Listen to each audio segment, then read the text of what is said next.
So next one is the management of the oligohydramnios.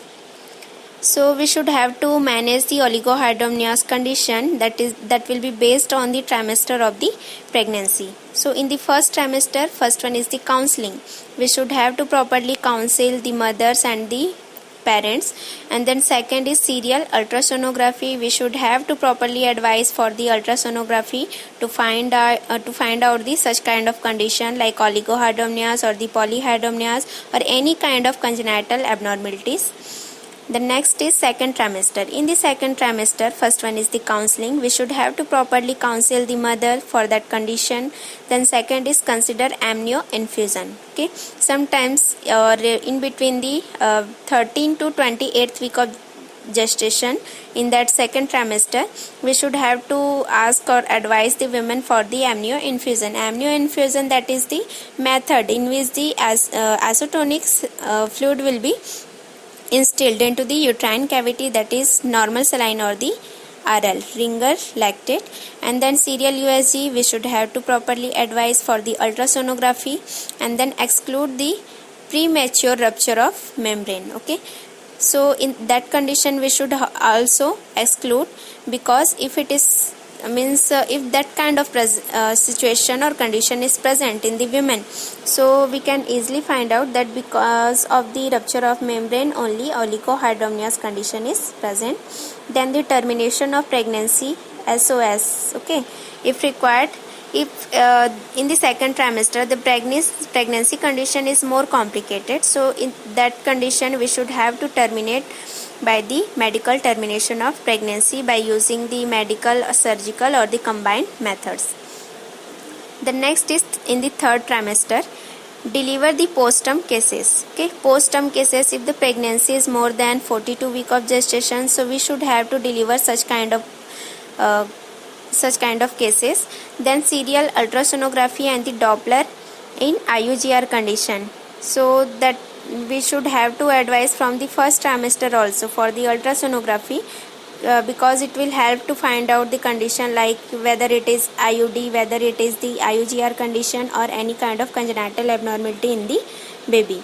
The next is conservative management for the preterm pre-labor rupture of membrane till the 34th week. Okay, so if the premature or pre-labor rupture of membrane is present till the 34 week of gestation, so because in the if it is the 34th or around the 34th week of gestation, so at that time the fetal lungs is not completely or fully mature, so for that reason we should have to take the conservative management like the we should have to provide the tocolytic drugs to the woman to delay the labor process. Okay, and so that if the pregnancy level or the week of gestation is completed around the 37 to 38 week of gestation, so at that time we can do the labor process or conduct the labor process.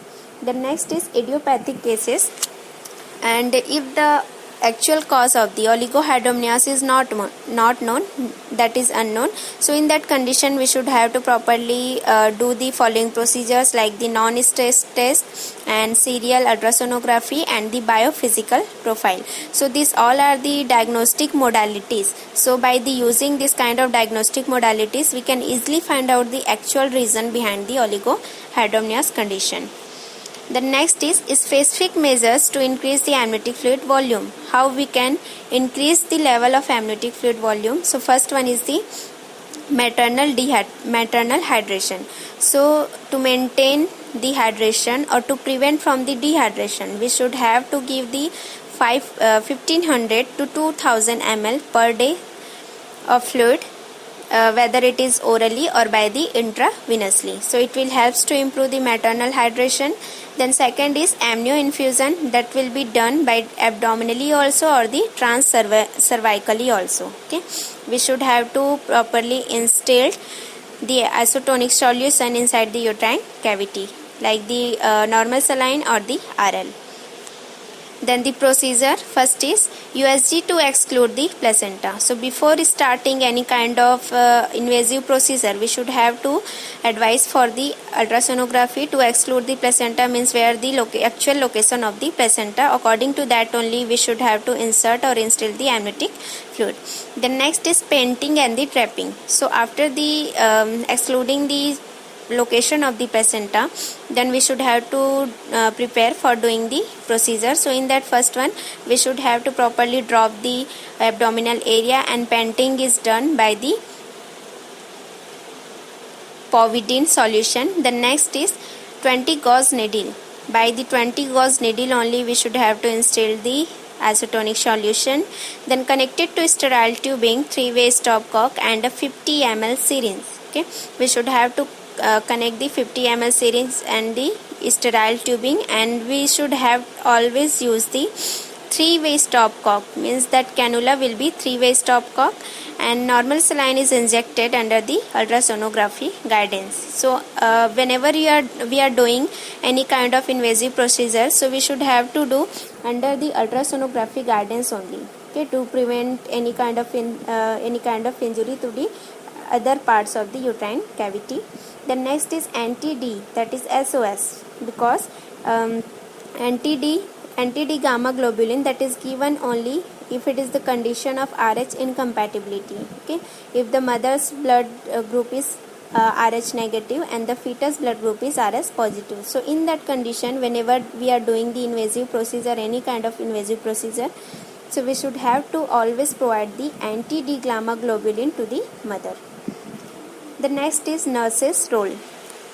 So what is the actual role of the nurse? First is consent. So before doing any kind of procedure, the taking consent is the most important things.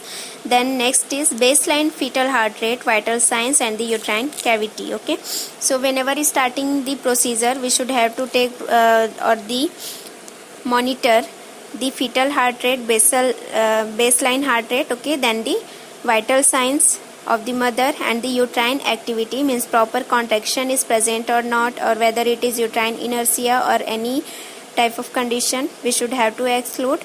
Then the monitor fetal heart rate and the uterine activity. Okay, then measure and mark the fundal height and reassess every hours. Okay, we should have to properly check the or measure the fundal height or fundal girth. After that we should have to record and reassess every hour, means every hour we should have to take or measure the fundal height.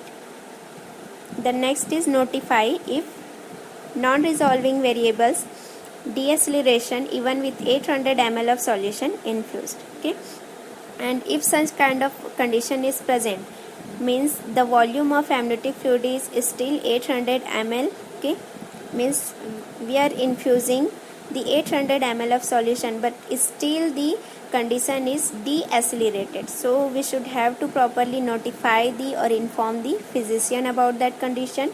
And the non-reassuring maternal or the fetal response, means if the fetal or the maternal response is abnormal in that condition, so for that we should have to notify the physician. The next is intrauterine pressure, that is more than 25 mm of Hg. If the intrauterine pressure is more than 25 mm of Hg, so that is also abnormal condition. We should have to properly inform the physician or notify the physician. The next is timing of delivery, in which condition we should have to deliver the condition. Okay, deliver the baby. So it's totally depends upon the according to fetal condition and the specific condition, such as the preeclampsia, growth restriction or the fetal anomaly. Means if the fetal condition is okay, then we should have to deliver the baby. And if specific condition like the preeclampsia is present, okay, means baby means the mothers having the hypertension, proteinuria or edema condition, or growth restriction means intrauterine growth restriction is present, or any kind of fetal anomaly like the congenital, structural or the cardiac or any kind of abnormality is present. So according to that all condition, we should have to keep in mind that all condition, according to that only we can deliver the baby. The next one is the management of labor. So for the management of labor, first one is the close monitoring by the electrofetal monitoring.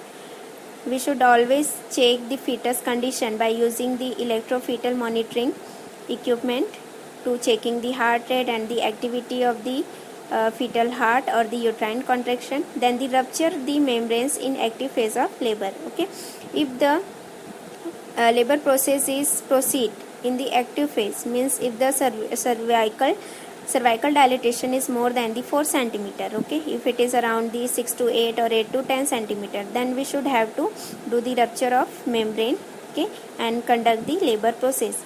The next is amnio infusion in case of meconium staining. Okay, if it is the condition in which the meconium staining is present, because whenever we are doing the per vaginal examination, when we will remove our fingers, so if we will find the greenish material in our finger, means that will showing the meconium staining is present. So in that condition there will be more chances of meconium aspiration in the baby. So we should have to infuse the normal saline or the RL, means the acetonic solution we should have to infuse. And if the fetal heart rate abnormality is present, then in that condition immediate cesarean section is needed. Okay. The next is nursing management. In the nursing management, first one is the DFMC, that means the daily fetal movement count or the kick count. So it's responsibility of the mother to check whether baby is kick out or not, or baby movements, she felt any kind of baby movement or not. Okay, the next is left lateral position. We should have to properly advise the mother to always lie down in a left lateral position, because it will help to increase the uteroplacental circulation.